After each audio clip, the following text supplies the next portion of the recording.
everybody. This is Dr. Lori Shemek. And I'm Omar Cumberbatch. You're listening to This Podcast Burns Fat.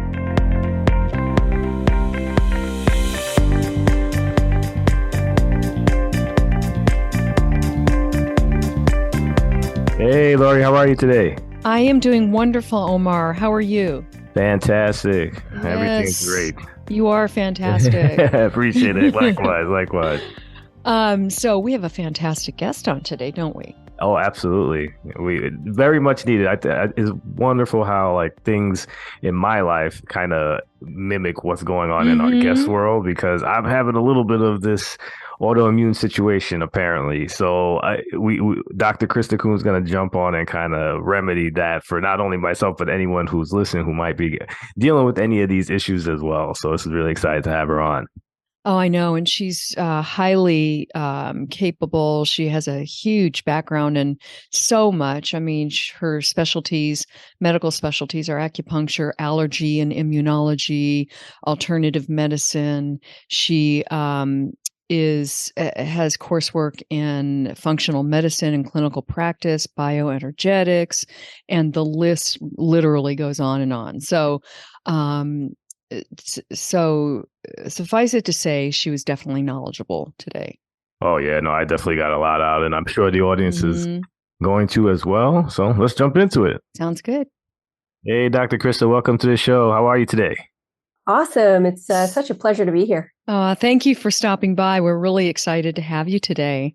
I know that you are going to make a lot of people's lives a lot better. So having said that, could you give us a little bit about how you entered the field of functional medicine? Absolutely. So I would consider myself to be more of an integrative kind of practitioner. So I've been practicing traditional Chinese medicine, which is what I'm a doctor of, for a couple of decades. And when I hit my early 40s, my health was really declining. And even though I had a really healthy interest in Western medicine, it wasn't what I'd had most of my training in. I'd had some. And I was trying like crazy to figure out what was going on with me. And I figured it out. I have Hashimoto's thyroiditis, which is an autoimmune disease where your immune system is attacking the thyroid, among other tissues, actually, over time. And I delved into functional medicine with every bit of me that was left over, that wasn't too tired. And I ended up becoming certified with the Institute for Functional Medicine pretty darn quick. Wow. Yeah. And that's I don't know if you know much about the Institute for Functional Medicine yet, but it was a bit of a challenge. It is. I know. It's very impressive. Well, it was really enjoyable. It's one of those paths that I've taken that it's worth every penny. I mean, I do a course probably every week, and it is just one of those bottomless pits of knowledge, and I just love doing it. But it helped me kind of come to terms with the autoimmunity, accept that, and learn how to manage it a lot more quickly. And I think I prevented my decline. I thought I was going to end up in a wheelchair, and I prevented my decline. Yeah, it was pretty serious. It really hit you hard, didn't it? Usually. It hit me really hard. I think part of it, burnout, and multiple times, and then I was hitting perimenopause, and all the ups and downs with hormones that happened then, and didn't have the best lifestyle balance, and boom, it just hit me. And I've done testing since, and I can see I had predisposition to MS, and I just wanted to avoid all of that. So I worked really hard, and that's kind of what got me on that journey. I also worked with a lot of patients in my clinical practice with infertility, and a large number of them have Hashimoto's when you dig a little bit. And I taught them how to start managing that and help produce, quite a few little babies that were healthy. And then I just expanded, and now I'm in the online world. That's fantastic. Yeah. So how prevalent is autoimmune issues in the population? I think, to be honest, Omar, I think everybody's got a predisposition to something. And if you have a real misalignment with your own body's genetics, its natural makeup, but also your experience of the environment you put yourself in. If you're in a misalignment there and you're feeding yourself a lot of processed foods and around a lot of toxicity on a regular basis. And you can't control it all, but you can control a lot of it, or at least influence it. Most of us aren't paying attention to that. We're just like eating when we want to eat, eating wherever we want to eat, don't even think about it. And I was kind of like that. And even with all the knowledge that I had until I got sick, and most of us, we don't really stop and evaluate until, we're in pain.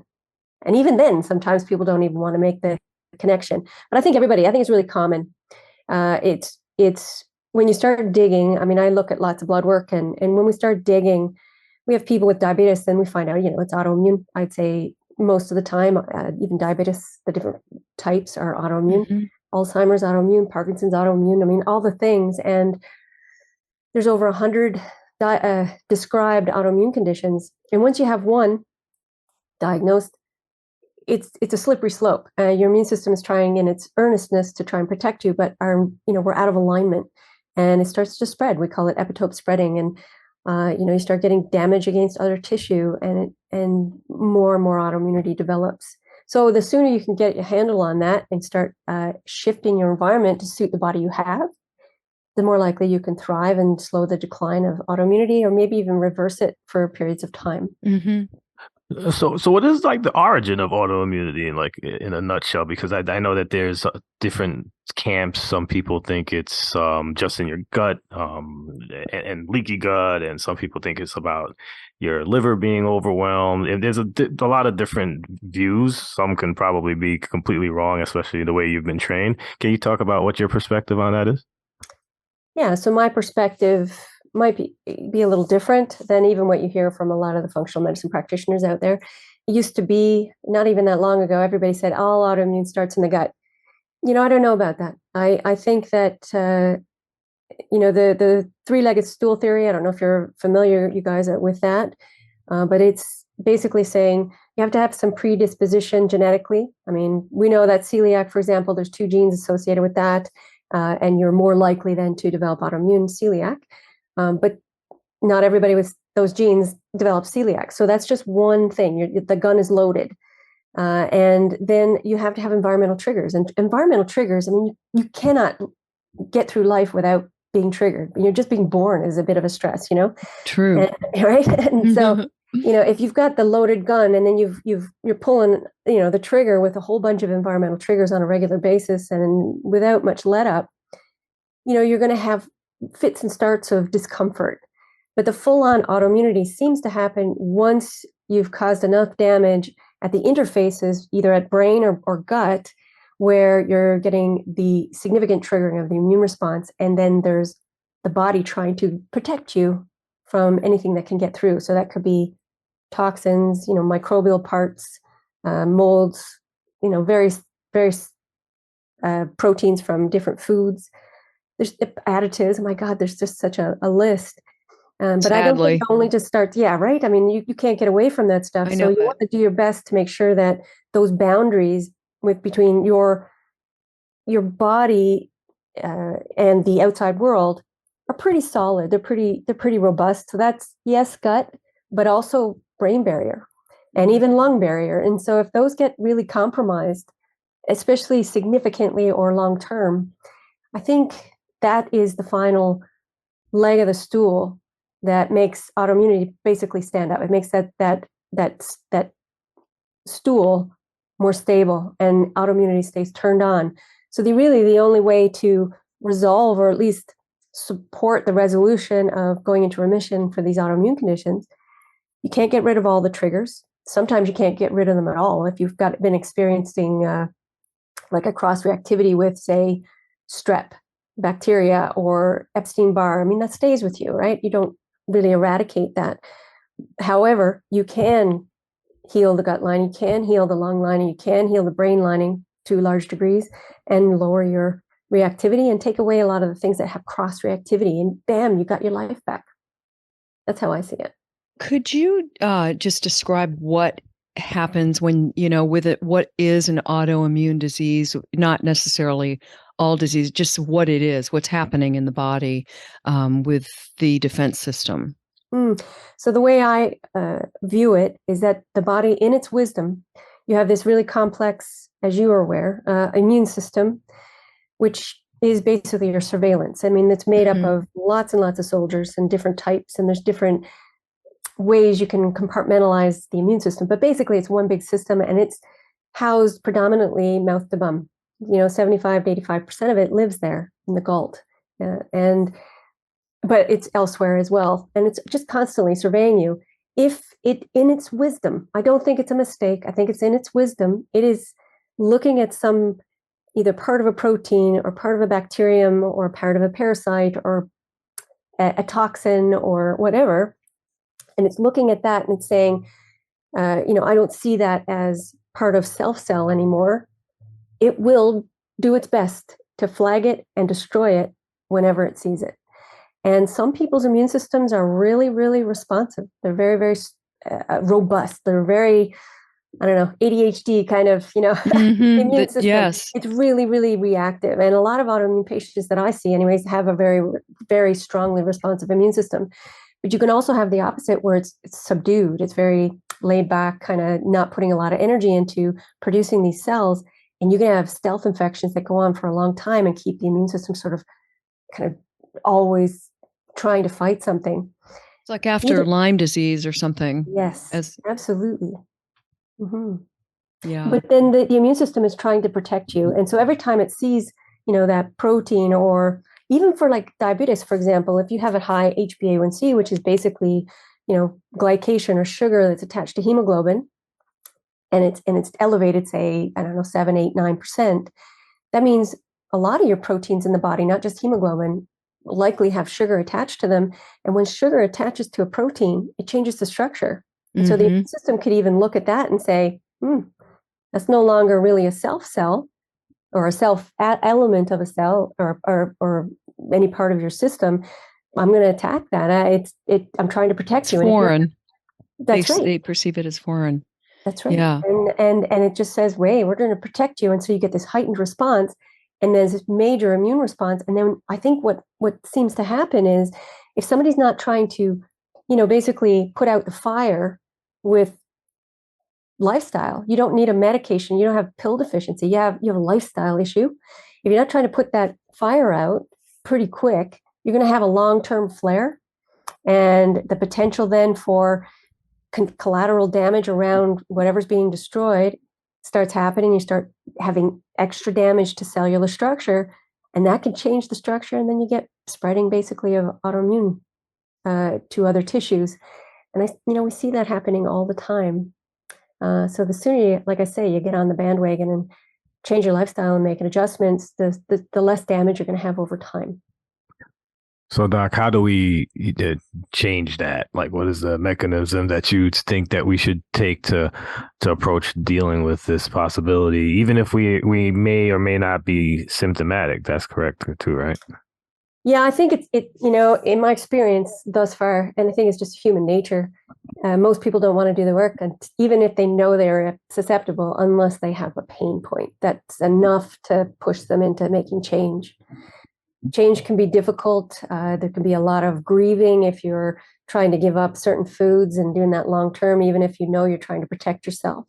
But it can be done. And the sooner you can do it, the better. I mean, we see a lot of kids just at menarche, when their periods are starting at puberty, and that hormonal shifting can trigger the autoimmune response to turn on, probably because there's such terrible lifestyle going into that, bad food choices and all the things that hit our kids today in this culture in particular. And if we could, talk to them and change their lifestyle, we could protect them from having, infertility issues and depression and, just such weight gain and obesity and all these things. But, the pain points aren't there, and the instruction is not there, and the motivation for them is usually not there, but it is possible. I mean, I'm proof of that for myself, and, I've helped lots of people kind of navigate the feelings associated with all the change that needs to happen from a lifetime of poor decisions, not necessarily knowing that it is poor decisions for their body. Mm-hmm. Yeah, it brings me to something I was, thinking about when you were talking about autoimmune, how it can go on and on and on. And it's, are you familiar with cell danger response, CDR? Absolutely. Yeah, that's what it brings to mind, where, it doesn't stop until the brain gets the message that it's okay in the body. That's The right. cells are safe. Yeah. I think a lot of that is mindset. And everything I teach, I mean, I teach all kinds of stuff, and the science is super cool for a geek like me, but it's not necessary, right, for somebody who's suffering to become an expert. But they do need to become competent at evaluating their mindset and their response to their environment, their response to people in their lives, and making really adult choices about self-parenting and making some big decisions because they have a really big why about, for living. Not everybody thinks about what's going to happen in 10 years. We have a very short-sighted view. We think, what am I going to have for supper? Not, what are my big life goals? And once you start shifting that awareness to what if, and that could look like, and having these adult conversations with yourself on a regular basis, and pivoting when you start noticing you're making some poor decisions. So is this, oh, I'm sorry, go ahead. No, so I was just saying, Let me just step all over you. Everything starts to turn around. Yeah. I was just, when you were talking, I was just thinking about the biology of belief right there. Is that in line with what you're speaking about? Well, Bruce Lipton, who could, Bruce Lipton is phenomenal. Jeepers. Right. You can't beat him. He's amazing. If you ever see him speak, he's something. And he changed the face of medicine, in my opinion. I mean, with his ideas on epigenetics, what your environment. So it's not just what you eat. It's not just how much you sleep. It's not just the activities that you do and the people you surround yourself with. It's also what you think, because thoughts are things, right? They're literally physical because they're causing chemical shifts and who knows whatever else energy. That is part of your epigenetics. That's an environmental effect on your cellular body. And so if that is out of alignment with what you would like your life to be like, but because of old limiting beliefs, it's pretty hard, even with great eating and great sleep and movement, to really move the needle, because it's never going to be consistent. You're never going to be constantly making yourself a passion project and realigning and self-parenting. So yeah, I mean, Bruce Lipton's ideas they're spot on, in my opinion. So as far as what we're eating, what is the biggest triggers as far as creating a autoimmune response in your practice, as far as you can tell? Well, the research is, I think, very clear at this point that we have issues across the board, regardless of culture, with gluten. And I think there are many reasons for that. I think there's probably the element of, how toxic the environment is now, where there's literally hundreds of thousands of different chemicals that we're exposed to all the time. Our bodies are full. But it's also that they've changed the cultivars so that we have more gluten in a lot of our cultivars of wheat. But I think mostly it's toxin load and exposure to the amount of gluten, the sheer amount in our food. It's not just like we have bread once in a while. It's bread or pasta or, gluten in processed foods and so on and so on. Daily, all the time. And the exposure is just too much for what our bodies can handle, I think. And the research seems pretty clear on that. We've got some great people out there doing great work, like Alessio Fasano and, Dr. Vajani. The research is very compelling. And then when you look at, the protein gluten, it's pretty complex. And you can have, if the immune system has a memory against one small part of gluten, that could look like a part of a dairy protein like casein or avenine in oats, or some of the albumin in eggs and so on. And if you have that cross-reactivity, then you're going to have issues with multiple foods, and your immune system has a memory about that.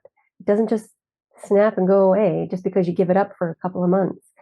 So it comes down to personalizing a diet. So in my practice, what I've learned how to do is to teach people to do a modified autoimmune paleo type diet for a period of time, up to maybe 2 months, depending what they can tolerate. And we give a gut and an immune rest. We take out the big ones, the big foods that we see a lot of cross-reactivity to in the literature.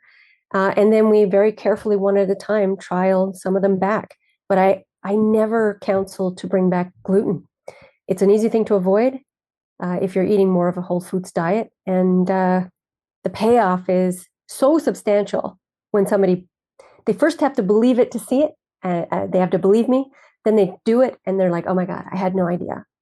And then they got to make some, really wholesome decisions for themselves going forward, and knowing what their why is and why they're doing this stuff.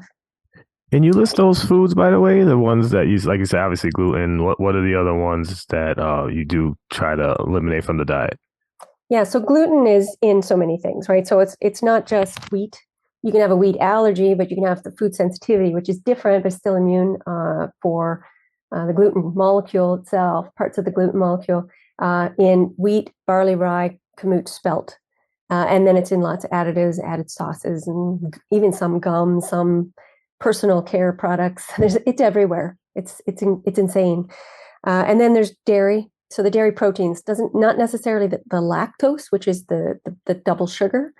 Some people have lactose intolerance and they still eat it, but it's the actual proteins mainly. I don't see a lot of cross-reactivity with whey, but we do see it with casein, and that's in all your dairy.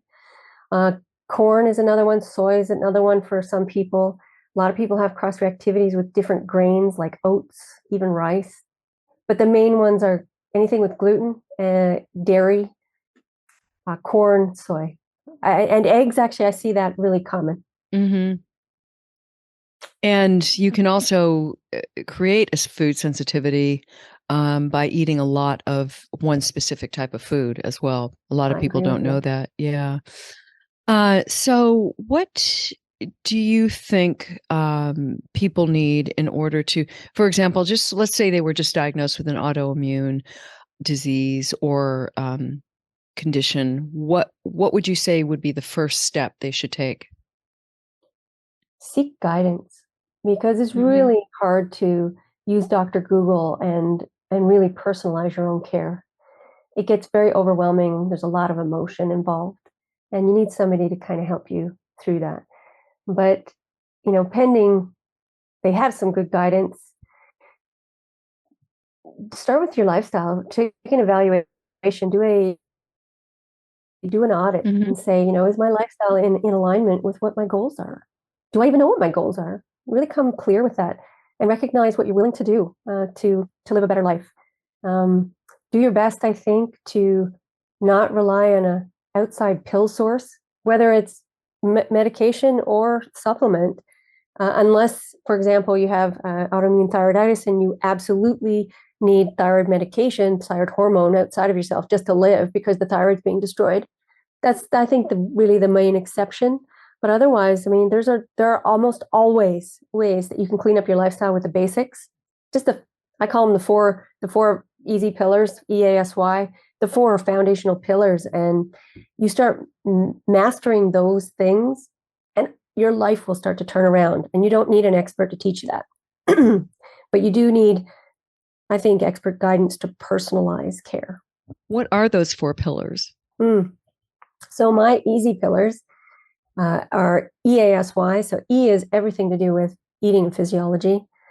So that influences all your systems, not just your immune system, but that's where you learn about that and you get your relationship with food dialed in. A is everything to do with mental, physical, spiritual activities, which are essential for a really healthy lifestyle. It doesn't have to be, HIIT workouts. It just needs to be appropriate for whatever stage you're at. Getting in touch with your inner self, coming to terms with all these things, having proper habits installed. So that's really important. S is for sleep and rest. If you don't sleep well, even eating, personalized eating for your condition, it's just never going to quite cut it. You got to really dial in sleep and rest. And there's like 7 types of rest. That's a rabbit hole in itself. And then why for me is saying yes yesterday. It's saying I am committed all the time to living my best life. It doesn't mean you don't have some flexibility once you've learned how to personalize things, but it does mean you need this period of time where you need to really commit, say you're your passion project, learn some really good life skills and understand be very aware of yourself to make good decisions. Because if why is not in place, EAS doesn't matter. And those are the 4 easy pillars. And I think that's gotten lost in functional medicine. It's become very test-based, functional medicine test-based, very expensive, when really, people aren't drinking their water. They're not doing the basics. They're Excellent. Yeah, right? You do that simple first step. That's right. And I learned that in my practice that they're paying me big bucks to teach them how to drink their water. And I thought, this can't be right. And so I that's why I came up with the EASY and my program, because it's a lower cost entry. I can teach many. They're mastering the foundations. They're learning about themselves. Then whatever's left over, there might be some particulars, maybe genetics, things like that we need to support a little more aggressively for that person. Then you spend some money on expert guidance, like people like myself in this field, where then we can play at a high level and use our expertise for more than just teaching them how to drink water. We can say, okay, now we're going to, finesse your care, and it's going to really matter because you already got the basics dialed in. So you did mention Love testing. It. Yeah, that I'm glad that you brought that up. What kind of tests are we looking for to identify some of these issues? Well, you can test a lot of things just with basic blood. And if you're reading it carefully, looking for, I call it smoke, not just fire. So you're not just looking for things outside of normal ranges based on whatever lab you're looking at, because all the ranges are different depending on where you're getting things tested. You're looking for patterns. And so you can test a lot in the blood work and learn a lot. Some of the antibodies, which are basically like little flags that parts of your immune system put on, parts of your body, proteins, peptides, I guess, small chains of amino acids. Those little flags tell your immune system, the rest of your immune system, what to destroy. You can measure antibodies to so many tissues in the body. That gets very expensive. I would argue that once you have identified at least one of the autoimmune conditions with some antibody testing, you probably don't need to do too much more. It's just a name then on a bunch of symptoms. You already know autoimmunity is at play, and you're still going to do the same fundamental things to reset the body so that it has a different relationship with all your tissue. And it's going to impact. I've had a patient with 5 autoimmune diagnoses, some systemic and some organ specific, and we did the same care, and her rheumatologist said that those diagnoses must have been false because her numbers were normal. And so everything, the lifestyle affects everything. Yes. And but you can also do some specialized testing. If you want to invest in it, there's a lab which I love, and I don't mind giving it a shout out. It's called Cyrex Labs in the US. Mm-hmm. And that's headed by Dr. Bajani, he's amazing. And Dr. I think Datis Karazian is also a part of that, who's one of my heroes and my mentors. And you can test antibodies to 24 different tissues, and it's pretty accurate. And that kind of lights a fire under your bum to do the work.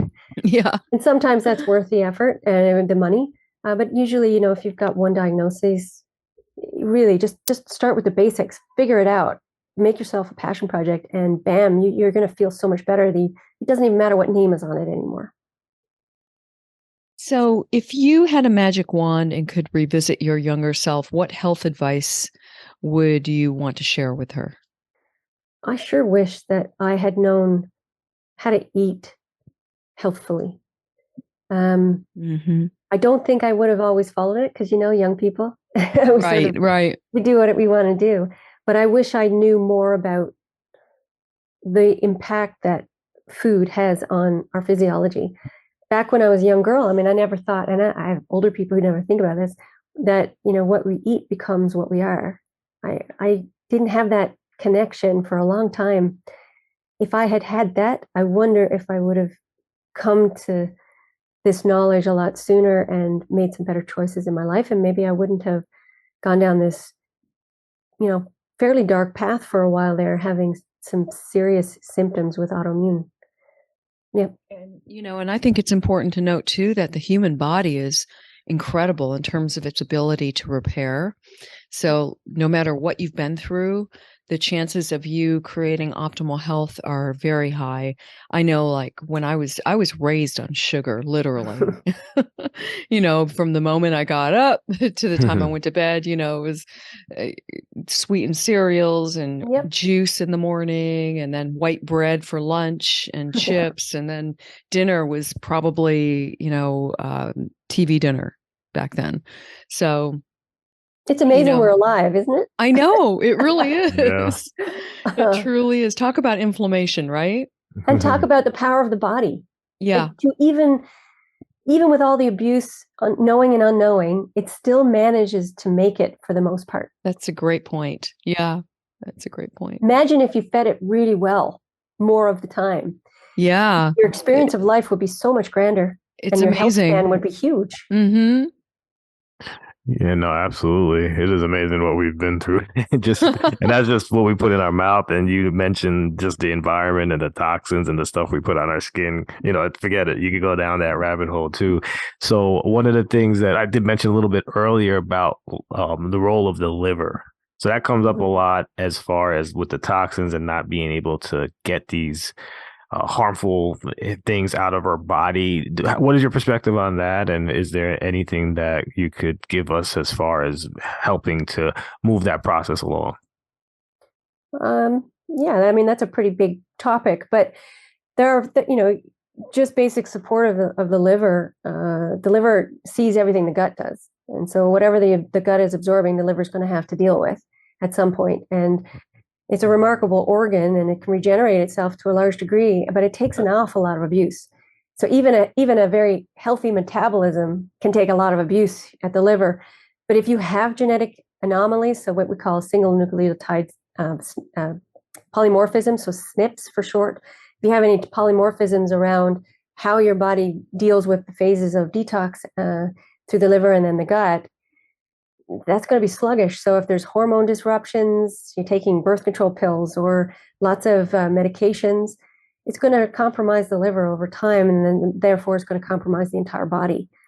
I think that a clean, more whole foods based diet, it doesn't mean there's some wiggle room there, but a whole foods diet predominantly, and knowing timing of eating, I think is really a big factor in giving your gut a rest and your liver a rest and allowing it time to deal with all the toxins that come from food.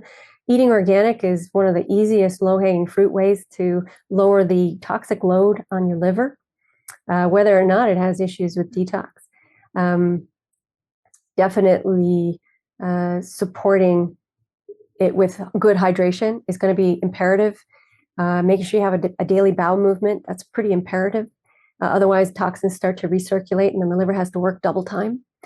Looking at the things that you're putting on your skin, breathing air. If you've got mold in the house, or you're around toxic fumes on a regular basis, or smoking, around smoke all the time, that's going to compromise you on multiple levels. And again, the liver has to deal with that.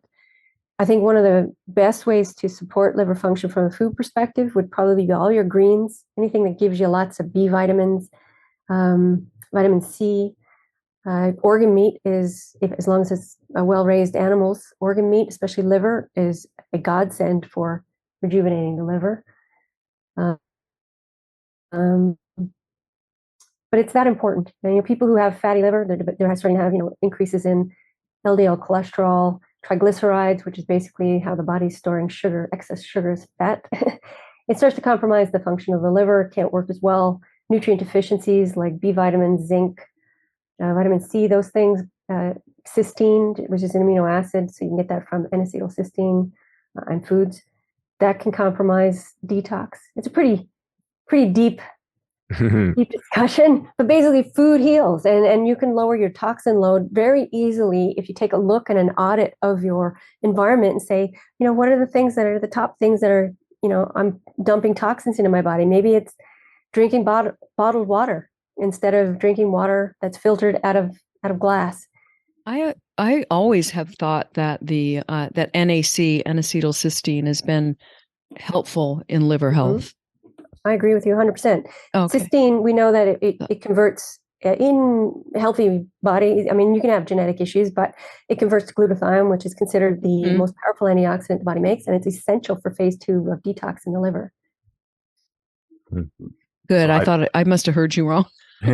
What did I say? I don't know, but I thought I heard you say that it wasn't beneficial. Oh, no, I think it's fantastic. Yeah. Oh, good. Okay. So I guess like to wrap up and to kind of spin back to your functional medicine background, like how does functional medicine address the obesity epidemic in general? In Chinese medicine, probably too. Yeah, that would be awesome. I can't not marry them anymore. Like I sort of have a foot in both worlds pretty automatically. Chinese medicine is all about patterns, and when you really apply that to functional medicine, the world just opens up. You've got this vast amount of knowledge that you can start, creating these really beautiful ways to support physiology, which is the same, pretty much the same across the board. So. Yeah, your question about the obesity epidemic. Well, my approach, I mean, not everybody in functional medicine is going to think the same, but I read some really great stuff. I don't know if you guys have ever read the book, Eat Like the Animals. Mm-hmm. Isn't it? It's a fabulous book. Yes. And it was great research that was done by these teams of people. And way back in I think they posted some of the latest stuff back in 2012. I mean, it's old now. And they were looking at the obesity epidemic and saying that we need a certain amount of protein per day, and if we're not getting that or low quality protein in a lot of the processed foods that we're eating, we're going to keep eating until our bodies physiologically have reached that whatever minimal level of protein it needs for that day. And their hypothesis, and I think it's played out, is that if you're eating subpar, not very good quality food and a lot of processed food with not very good protein amounts in it, you're going to be eating a lot of high fat, high sugar, or at least high sugar, inflammatory foods, which are high caloric value, and you're going to store a lot of that because we're not moving much these days to burn it off. And just to reach that maybe 15% or 17% or 20%, depending on your age and needs of protein per day. So you're going to overeat the foods that are going to be laid down around your waist and everywhere on the body, and it's leading to obesity. So I guess, it comes down to the way I think about it is you have to reestablish a new normal for your body, reset your metabolism to appreciate and to, handle the food that you're eating more efficiently. And you're eating more of a whole foods type diet. Whether or not you have autoimmunity, it doesn't matter. It's still going to apply. Mm-hmm. And the less inflammation, and I think, Laura, you'd probably agree with me with this, is the less inflammation you have, the better your body can handle fats, proteins, carbs.